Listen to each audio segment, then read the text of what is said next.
From National 9 News, this is Nightline with Jim Waley.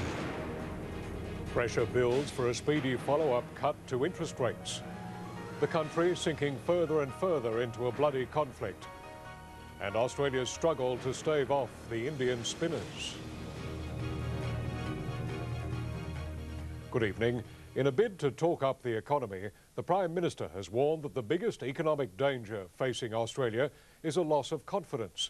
His comments came amid renewed speculation that the Reserve Bank will cut interest rates again next month, following a 0.5% cut in official rates in the US. Pressure for another rate reduction has been fuelled by the latest news on the economy.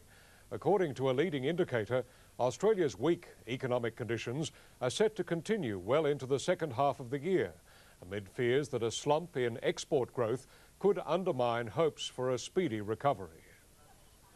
The US Federal Reserve's decision to cut interest rates by just 50 basis points, or 0.5%, clearly disappointed Wall Street. With tech and financial stocks among the hardest hit, both the Dow Jones and the Nasdaq tumbled on the back of the announcement.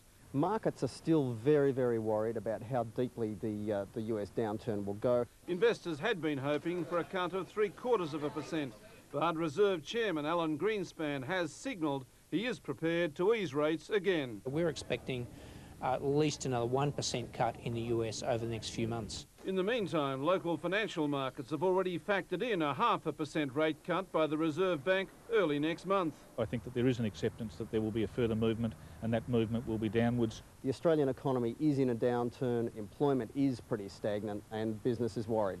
That combination points to a rate cut headed our way. In fact, the latest economic indicators reinforce that.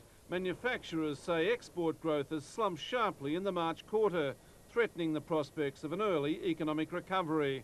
At the same time, Westpac's leading index also points to weak economic conditions extending well into the second half of the year. The leading index is telling us we've got a slow economy. It's telling us that we need a central bank that's fairly aggressive in cutting rates in the near term, and the US is giving us the scope to do that. On the downside, Westpac says unemployment is certain to rise over coming months. On the upside, it's predicting the economy will slow but won't slip into recession. For his part, the Prime Minister continues to talk up the economy. The only fundamental economic danger Australia faces is a loss of confidence in our ability to deal with challenges as they come along. Mr Howard says there's nothing fundamentally wrong with Australia's economic strength. Laurie Wilson reporting for Nightline. The by-election in the Queensland federal seat of Ryan is inching towards a decision. At the end of today's counting of absentee ballots, Labor candidate Leonie Short is now 157 votes ahead of her Liberal opponent, Bob Tucker. But neither party is prepared to call the final result, with 750 votes still to be counted. Ms Short has achieved a swing of more than 9% in the former Liberal stronghold. The hidden costs of using credit cards is coming under hot scrutiny. The consumer watchdog, the ACCC, wants banks to cut the fee they charge each other on transactions.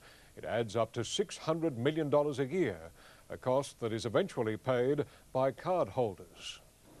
The major banks' credit cards are a goldmine, first slugging customers with fees and high interest charges, then charging each other for almost every transaction we make, to the tune of $600 million a year. They can almost at will charge what they want to.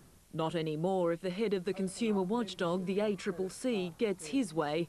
Alan Fell's demanding the Reserve Bank step in and use its powers to put an end to the bank's cosy deals. Consumer groups back him all the way. The banks have been profiteering with secret charges that they set between themselves in a closed club that no consumer ever gets to see directly, but that we all end up paying. Retailers would also applaud any crackdown. For years, they've also been paying the banks, charged up to 4% to provide credit card facilities, costs that are passed on to customers. Clearly, in a competitive market like the retail industry, any savings in costs to retailers will be passed through to consumers.